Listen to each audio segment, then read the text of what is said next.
Welkom bij Scheldemondig. Mijn naam is Jan Rubbens, presentator, en we nodigen mensen uit met passie. En deze keer passie voor illustraties.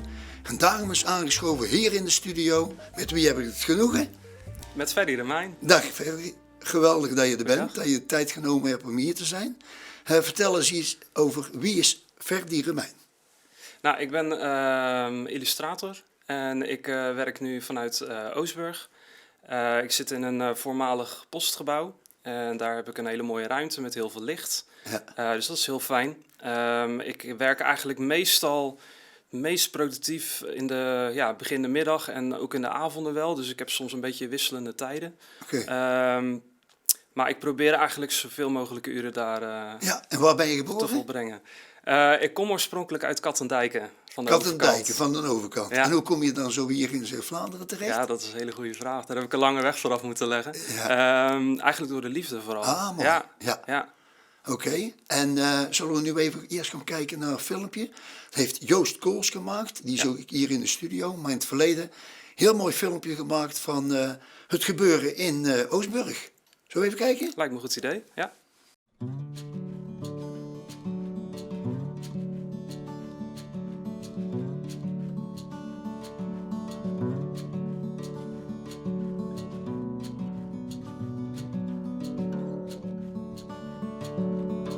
Ik ben Ferdy Remijn, ik ben illustrator en kunstenaar. Ik maak hele fijne gedetailleerde pentekeningen van dieren. Ik ben eigenlijk sinds vorig jaar zomer ben ik hier in Oostburg gaan wonen. Ik woon voorheen in Rotterdam. En onlangs heb ik hier een nieuwe tekening afgerond van de eenhoorn, wat natuurlijk een groot symbool is voor Oostburg. En in mijn eenhoorn heb ik eigenlijk een subtiele verandering gemaakt door de eenhoorn meer te betrekken met Zeeland. Mijn eenhoorn heeft een zeepaardstaart. Dus het is eigenlijk een soort hybride geworden van een wit paard met een zeepaard. Ik ben eigenlijk al op jonge leeftijd begonnen met tekenen. Ja, ik zeg begonnen, maar eigenlijk ging dat meer vanzelf. Begon eigenlijk vooral met het natekenen van figuren. Mijn fantasie in mijn hoofd eigenlijk op papier zetten. En eigenlijk is het tekenen door de jaren heen, ik heb het eigenlijk altijd wel gedaan. Soms op de achtergrond, soms heb ik ook wel eens getekend voor mensen, dus in opdracht. Maar eigenlijk is het gewoon een manier om alles wat er in mijn bovenkamer gebeurt, om dat ergens in kwijt te kunnen. En mijn visie op de wereld. Nu heeft mijn werk niet per se een diepe laag als in dat de dieren beschermd moeten worden. Maar ik wil denk ik met mijn werk meer laten zien hoe interessant eigenlijk die dieren zijn. En vooral in deze moderne tijd staan ze eigenlijk heel ver van ons vandaan. En ik denk dat ik mijn werk daardoor mensen daar een beetje mee wil confronteren. Wat voor relatie heb je nu eigenlijk met dieren in het algemeen? Ik werk momenteel vanuit Oostburg en ik doe dat vanuit het oud postkantoor. En dat is een hele fijne ruimte omdat ik daar met verschillende freelancers aan het werk ben. En ik heb heel veel licht op mijn studio, dus dat is heel fijn. Ik heb eigenlijk weinig lampen meer nodig. Misschien dat jullie het al een klein beetje kunnen zien, maar ik ben nu met een nieuwe letter ook onlangs begonnen. En daar zit een zeehond in. Dus dat heeft natuurlijk ook weer een mooie link met Zeeland.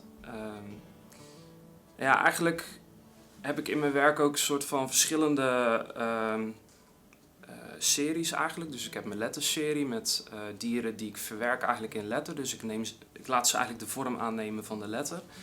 En daarnaast heb ik de portretten van de dieren. Dus dat zijn eigenlijk alleen de dieren geïsoleerd met de witte omgeving of zwart.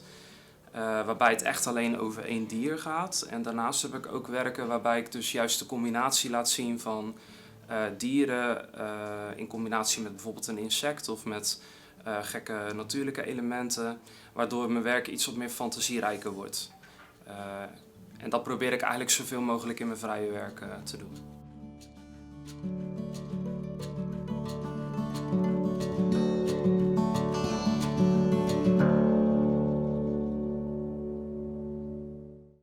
Nou, prachtig filmpje hè, door Joost Kools gemaakt. Heb ik integraal gekozen. Dan kunnen de mensen zien hoe dat je het doet. Maar Je noemde net Rotterdam.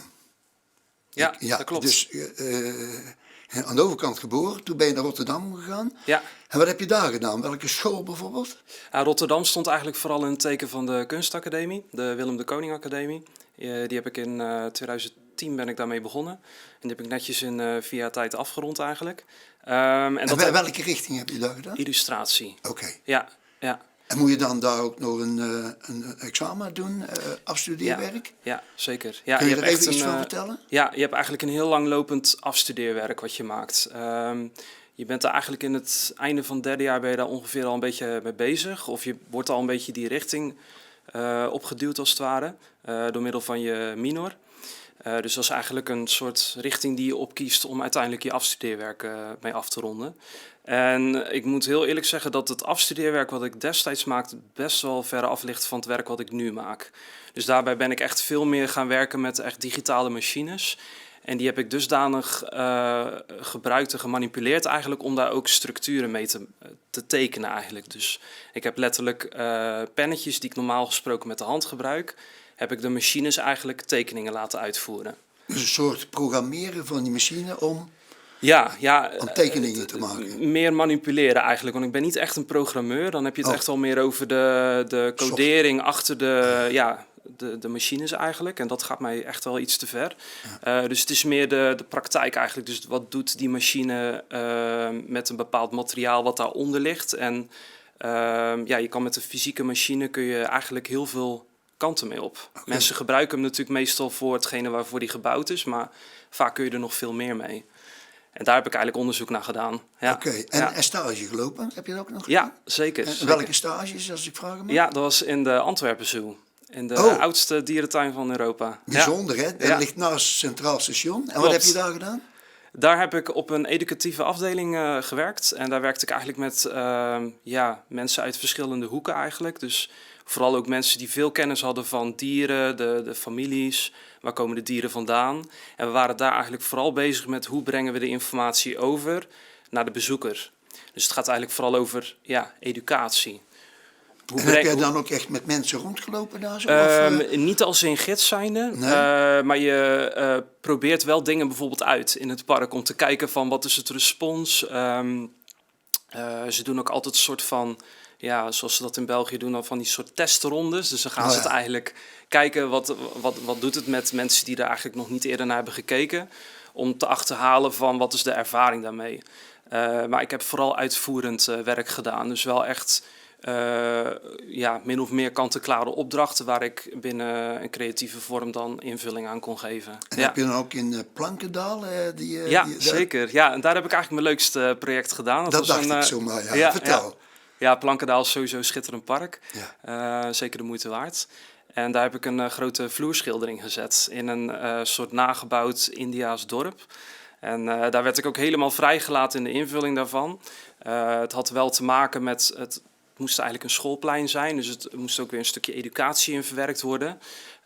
Dat was eigenlijk de grootste kunst, maar heel leuk om te doen. Ja. Want op het moment dat je daar bezig bent, mensen zien je natuurlijk bezig. Je hebt ook de interactie met de bezoeker. Dus dat was eigenlijk wel heel interessant. Daar heb je veel van geleerd natuurlijk. Ja, zeker. Zeg, en die passie voor dieren, waar komt die nou eigenlijk in je hart vandaan? Goeie vraag. Ik denk dat ik eigenlijk op jonge leeftijd al wel gefascineerd was door dieren, want ik tekende ze eigenlijk al heel veel. Later is dat een beetje weggeëpt en ben ik eigenlijk wat meer mensenfiguren gaan tekenen, dus stripfiguren. Daarbij heb ik ook iets wat beter de anatomie eigenlijk leren kennen, ook heel veel in stripboeken gekeken. En eigenlijk verschillende genres min of meer eigen gemaakt. Maar later, eigenlijk ook door de academie en ook vooral ook door de stageperiode waar we het net over hadden. Dat heeft eigenlijk wel een voedingsbodem gelegd voor het werk wat ik nu maak. En passie om mensen te tekenen, dat zit er niet zo in? Dat ontbreekt eigenlijk weer. Ja, eigenlijk is dat dus weer weggeëpt en zijn het dus later weer dieren geworden. En dat zit hem vooral in dat ik mensen ook wel lastig vind om te tekenen. En de dieren zijn in die zin wat anoniemer. Ik kan ze eigenlijk ook vermenselijken door de dieren bijvoorbeeld kleren te geven of een hoed te laten dragen. En dat vind ik eigenlijk interessanter om daarmee te spelen. Dus kleding en de houding van, maar je begint altijd met de ogen, heb ik begrepen. Ja. En waarom doe je dat? Ja. Ja, de ogen zijn eigenlijk op het moment dat je naar een kunstwerk kijkt of een illustratie, word je eigenlijk meteen altijd toegezogen naar de ogen. Dat is toch vaak wel een beetje de ziel van het werk. En ik vind het heel belangrijk dat het dier dus ook een bepaalde levendigheid in zich heeft. Dat je ook begrijpt waarom die zo kijkt. Niet in alle werken heb je meteen oogcontact met mijn dieren, want soms zie je ze ook en profiel, dus vanaf de zijkant. Maar daar kies ik dan heel bewust voor, want dan gaat het eigenlijk meer over het grotere geheel dan dat het over een bepaalde sfeer of blik in het werk daarover gaat. Dus het is heel erg afhankelijk van wat zet je neer. Ik kan ook wel even een voorbeeld laten zien. Ja. Ik heb hier bijvoorbeeld aan die camera wilt laten zien. Ja? Ik heb hier bijvoorbeeld een heel duidelijk voorbeeld waarbij je dus een en profiel beeld ziet van 2 dieren. In dit geval wordt 1 groot dier ook volledig afgesneden van het frame. Dus jij bepaalt ook van waar bevinden de dieren zich op je canvas, om het even zo te noemen. En in dit geval wou ik heel erg spelen met groot en klein. Dus het enorme verschil daartussen. En hier heb ik bijvoorbeeld een heel duidelijk voorbeeld van een werk waarbij je eigenlijk meteen wordt toegezogen naar de ogen. Ja. Dus dit is echt een typisch dierenportret eigenlijk. Dit is echt een bestaande kat die ik zelf heb gefotografeerd. Maar hier word je echt meteen toegezogen naar het gezicht. Ja. Dus het is meteen de ogen waar je naar kijkt. Die kijkt op een hele, een beetje eigenwijze, toch ook wel een schuwe manier. Ja, nou even een technische vraag. Hoe kun je nou die diepte erin brengen en die contrasten en zo? Hoe werkt dat? Ja, dat werkt eigenlijk een beetje op dezelfde manier als dat je een schilderij opbouwt. Dus ik begin eigenlijk met een hele lichte potloodlaag. Die bouw ik eigenlijk langzamerhand op met donkerere potloden. Dus je hebt allerlei verschillende hardheden. En zo bouw je dat eigenlijk laag voor laag op, totdat je het gewenste resultaat hebt. En nu zitten er in dit geval circa vijf lagen overheen. Ja. En het mooie is ook van het zwarte werk, dus eigenlijk de laatste laag, die doe ik met fineliner. Zijn hele fijne pennetjes. En ook naarmate je meer keren met de pennen eroverheen gaat, wordt het dus ook donkerder. Oké. En creëer je dus ook weer een diepte. Maar dit is dus eigenlijk een repro van het origineel. En het origineel, hoe groot is dat? Het origineel is ongeveer 2 keer zo groot dan dit werk. Ja. Oké. Ja. En dit kunnen de mensen dan kopen, begrijp ik, hè? Klopt, ja. Dus je hebt allerlei verkooppunten. Waar kunnen de mensen bijvoorbeeld jou vinden wat betreft verkooppunten in Zeeuw-Vlaanderen? Op allerlei plekken eigenlijk. Ja, Vertel. ik probeer winkels te zoeken of plekken die... Noemen ze een aantal in West-Zeeuw-Vlaanderen? Inmiddels is een leuke pop-up winkel eigenlijk in Middelburg, zowel Vlissingen nu. Nu zijn ze onlangs weer verhuisd naar een nog mooiere locatie eigenlijk. En dat is een soort verzamelplek voor allerlei kleine ondernemers. De een wat groter dan de ander. En dat is eigenlijk... Ja, dat is een soort concept eigenlijk wat je daarmee creëert. En daarnaast verkoop ik ook in Goes in een soort stylingwinkel. Het heet Atmo Concept Stores, ook een hele toffe zaak. En ik verkoop nu onlangs ook in Oostburg verkoop ik bij Huisje Plantje Beestje. En dat is dan weer een plantenzaak. Okay. Dus eigenlijk iedere locatie verschilt weer een beetje qua... Het gaat wel vaak over styling, dus styling van je interieur eigenlijk. Ik heb ook wel bijvoorbeeld exposities gedaan, dat je dan natuurlijk op die manier ook je werk verkoopt. Maar dan zijn het eigenlijk meer de originele of de wat exclusievere werken. Mag ik even wat vragen? Exposities, ja, die zijn er nou bijna niet natuurlijk in deze tijd. Dat klopt, ja. Want welke intentie had jij, of waar zou je gaan exhibities houden? Zou deze zomer exposeren in Katzand, in het dorp, in de kerk. De kerk van Katzand? Wat een schitterende plek is. Ja, mooi. Schuift op naar volgend jaar. Oh. Eigenlijk schuiven alle exposities op naar volgend jaar, dus dat is mooi. Ja. Daarnaast had ik in Waterland Kerkje ook in de kerk een expositie nog. Oké. Ja, Maar ze kunnen jou ook al bereiken via de website natuurlijk. Ja. En welke website heb jij? Ja, nou mijn website is gewoon www.ferdyromein.com. En vanuit daar kun je eigenlijk doorlinken naar zowel mijn online shop en mijn Instagram, Facebook, ja, eigenlijk alle social media. Daar kun je eigenlijk alle informatie vinden. En als ze nou voor jou een verkooppunt willen, dan kunnen ze jou natuurlijk gewoon via de media bereiken. Ja, en het staat zelfs op mijn website staat ook precies uitgelegd waar ik eigenlijk allemaal verkoop. Oh. Want er zijn eigenlijk heel veel verkooppunten, dus ook in Rotterdam. Ik heb in Amsterdam ook verkooppunten. Ja. Dus en buitenland ook al?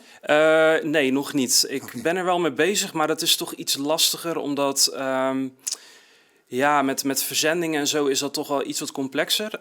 Dus ik focus me nu nog even op wat meer het lokale verkooppunten eigenlijk. En eigenlijk dient de online shop voor het wereldbereik eigenlijk. Want ik verstuur mijn pakketten naar Dubai of naar Australië of naar Nieuw-Zeeland. Zo. Ja. En dat is natuurlijk het mooie van het online verkopen. Is Ja. dat je in die zin, de grenzen liggen open eigenlijk. Ja. Ja. Zeg, ik kom uit Hulst. Ik zie daar nog Rijntje de Vos. Kun je Ja, het ook even dat laten klopt. zien? Ja, zeker. Dat is deze. Ja. Nou, vertel er wat over. Reinoud. Ja, dit is een heel klein werkje. Ik had in Hulst dus een tijdelijke verkooplocatie bij Alles Lokaal. En daar heb ik ook onder andere dit werk voor gemaakt. Omdat ik toch wel iets wou maken ook omtrent de vos. De vos is ook een terugkomende dier in mijn werk. Ja. En ik wou hem in dit geval op een beetje een mysterieuze wijze afbeelden. Hij kijkt ook een beetje eigenzinnig. Natuurlijk meteen met referentie naar het oude verhaal van Reinoud.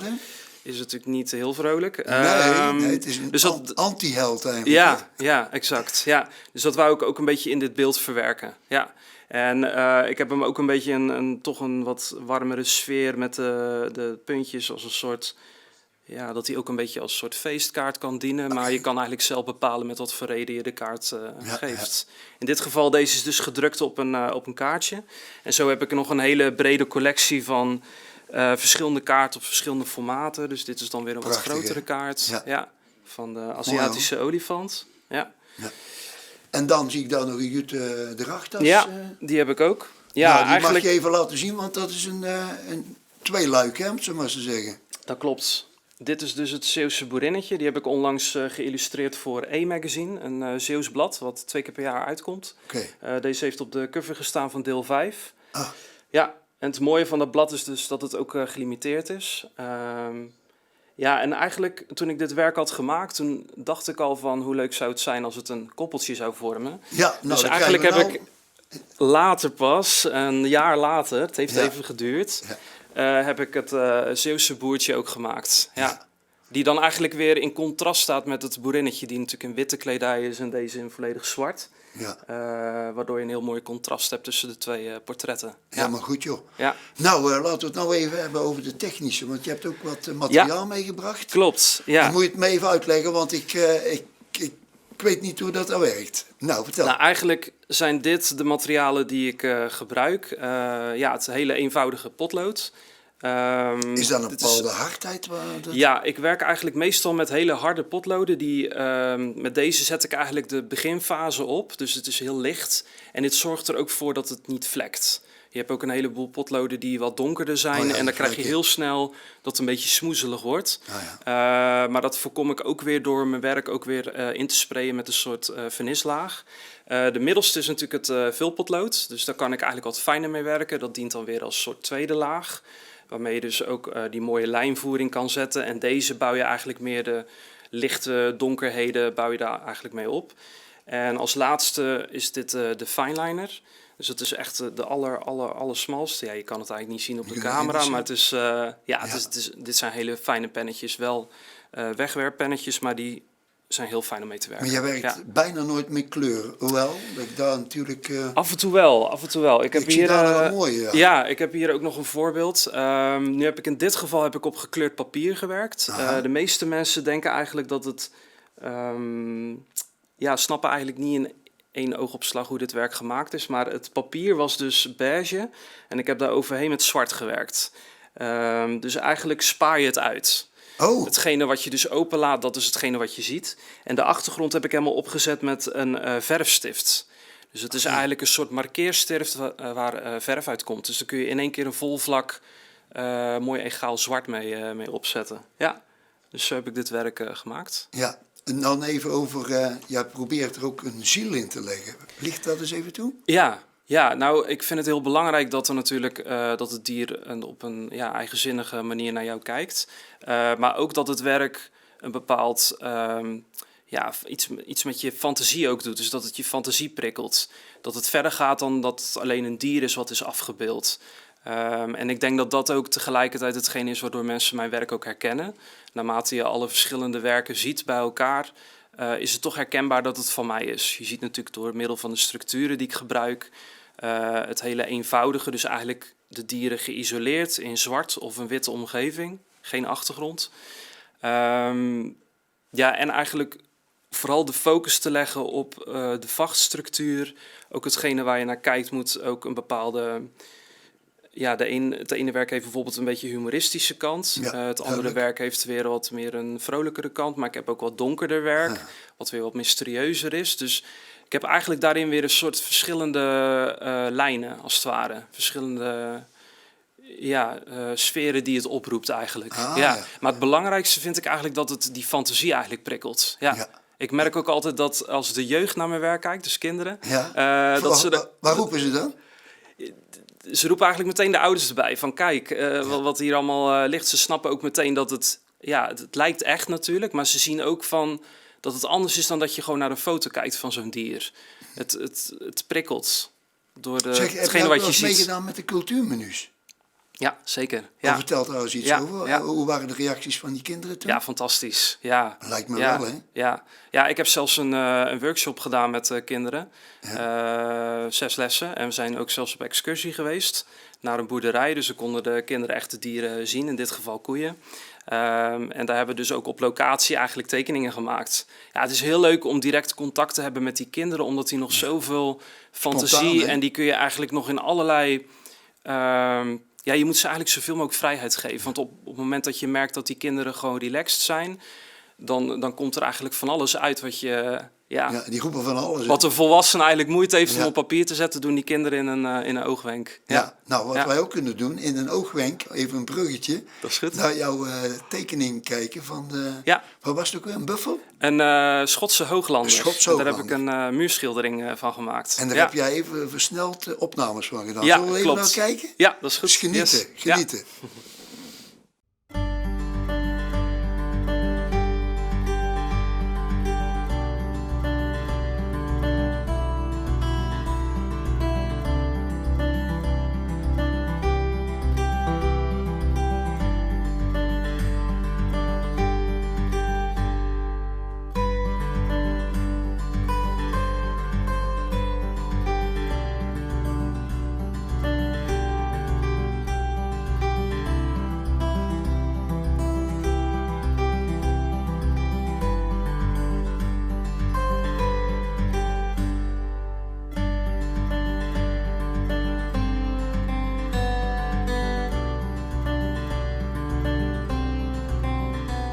De Schotse hooglander.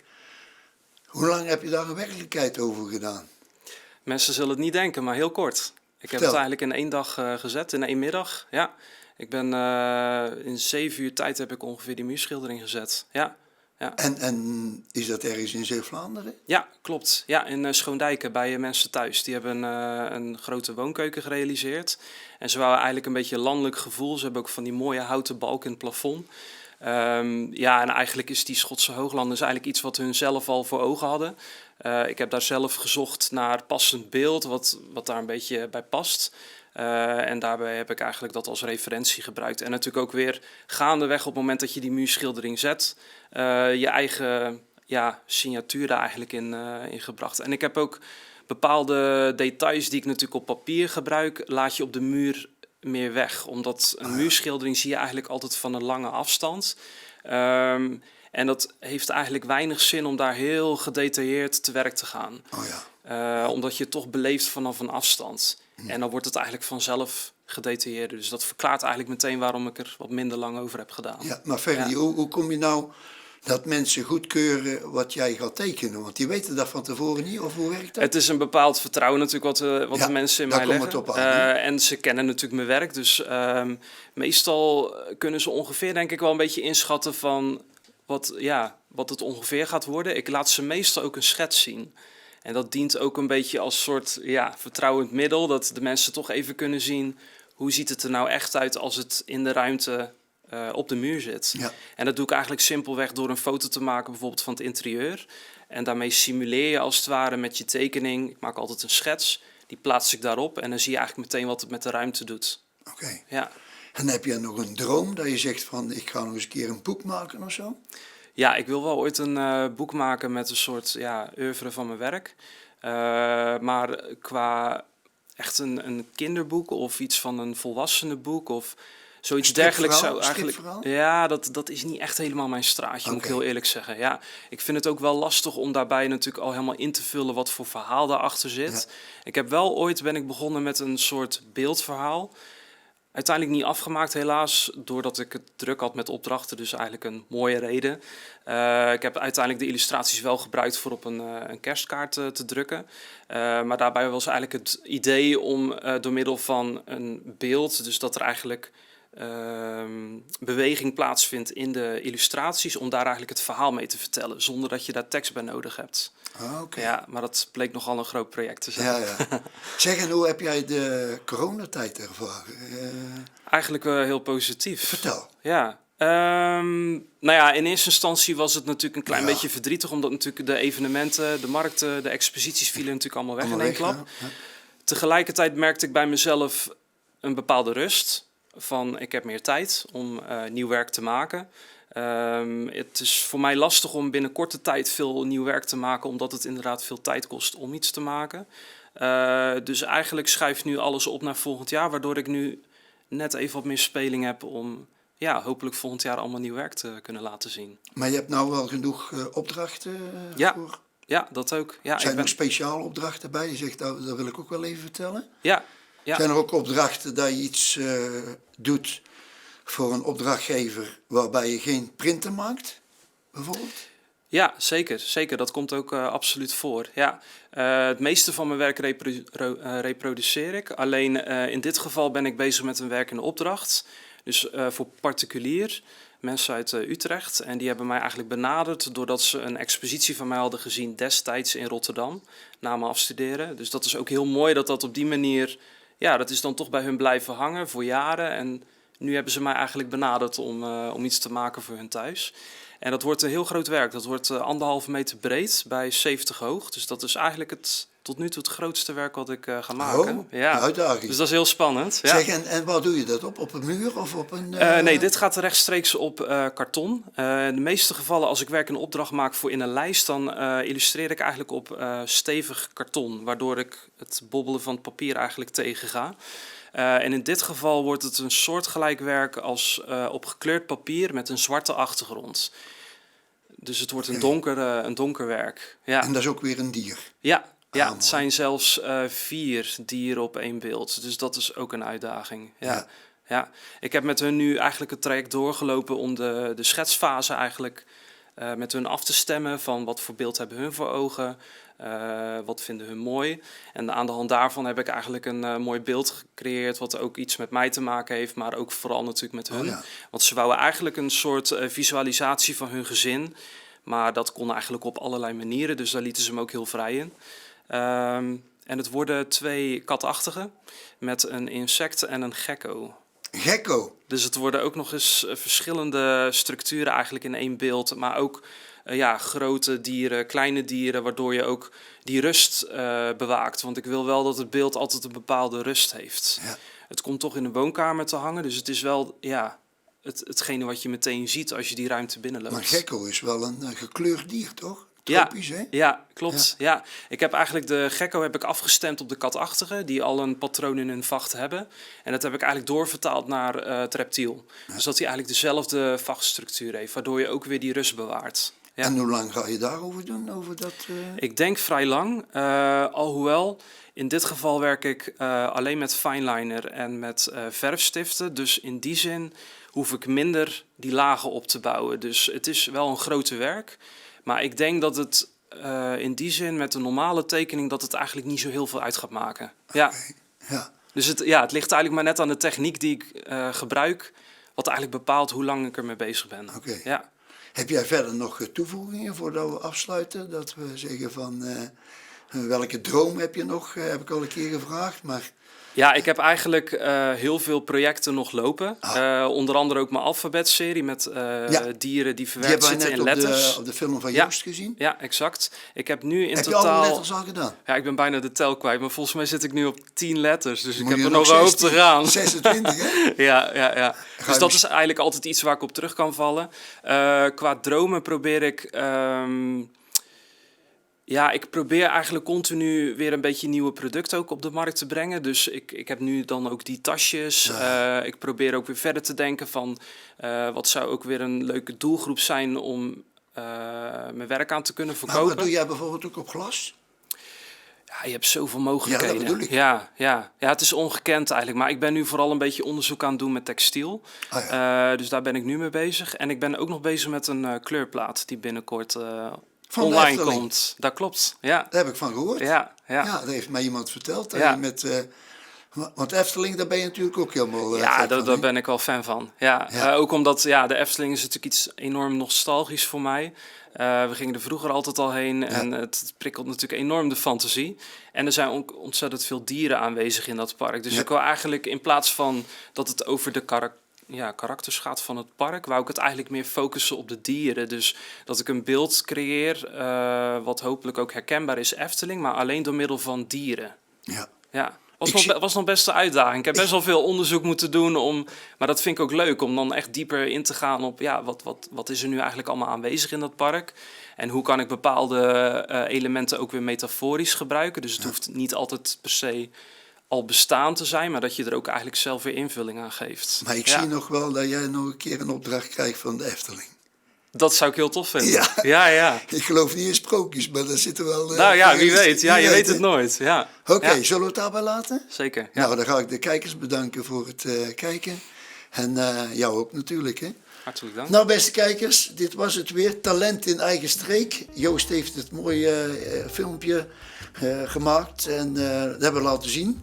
En ja, je weet allemaal Ferdi Remijn te vinden in Oostburg en omstreken. Ferdi, hartstikke bedankt. Hartstikke bedankt.